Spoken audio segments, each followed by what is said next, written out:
ठाकूर कोकणशाहीच्या दिवसभराच्या बातम्या या विशेष बुलेटिन मध्ये आपणा सर्वांचं स्वागत करते।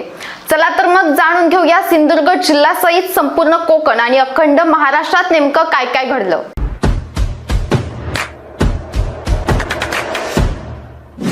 उद्यान विद्या महाविद्यालय मुळदे येथील ग्रामीण उद्यान विद्या कार्यानुभव कार्यक्रम 2023 अंतर्गत आनंदवाड कातवड गावामध्ये कृषी तज्ञांचे आगमन झाले। विद्यार्थ्यांनी ऑगस्ट ते डिसेंबर या 5 महिने कालावधीत गावामध्ये राहून शेतीविषयक माहिती घेणार आहेत। गावात राहून गावाची शेतीविषयक कार्यपद्धती, विविध संस्था, शाळा, शेतीवर आधारित विविध उद्योग आणि सविस्तर माहिती घेतली जाणार आहे। विविध शेतकऱ्यांच्या शेतावर जाऊन शेतीविषयक ज्ञानाची देवाणघेवाण होणार आहे।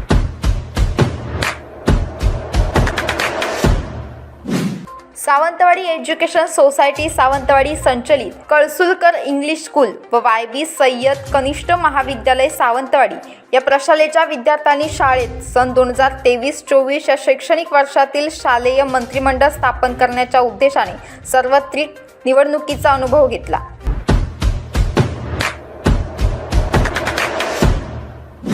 मुंबई गोवा महामार्गावर तेलसे बांबाडे मळावाडी येथे कणकवलीच्या दिशेने जाणाऱ्या इंडिका व I-10 कारमध्ये आज दुपारी अपघात झाला।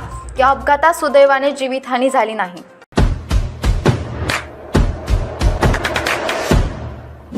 कुडाळ शहरातील शिवाजीनगर परिसरातील रस्त्यावर पडलेले खड्डे बुजवण्याची कारवाई सोमवारपर्यंत पूर्ण न केल्यास कुडाळ नगरपंचायतीच्या मुख्याधिकाऱ्यांना घेराव घालण्यात येईल असा इशारा भाजपचे नगरसेवक अभिषेक गावडे यांनी दिलाय।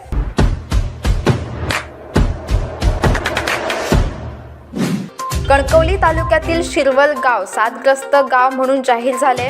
या गावात मोठ्या प्रमाणात डेंग्यू सदृश्य रुग्ण सापडले। जानेवारीपासून आतापर्यंत जिल्ह्यात डेंग्यूचे 43 रुग्ण आढळून आले। नागरिकांनी दक्ष राहावे, आरोग्याची काळजी घ्यावी, कोणताही ताप अंगावर काढू नये असे आवाहन जिल्हा आरोग्य अधिकारी डॉक्टर सईद हुरी यांनी केलंय। याबरोबरच कोकणशाहीच्या दिवसभराच्या बातम्यांमध्ये इथेच थांबतोय, पण तुम्ही मात्र दिवसभराचे अपडेट्स आणि ताज्या घडामोडी जाणून घेण्यासाठी कोकणशाहीचं YouTube चॅनल सबस्क्राइब करा, फेसबुक पेज लाईक करा आणि Instagram पेजला फॉलो करायला विसरू नका।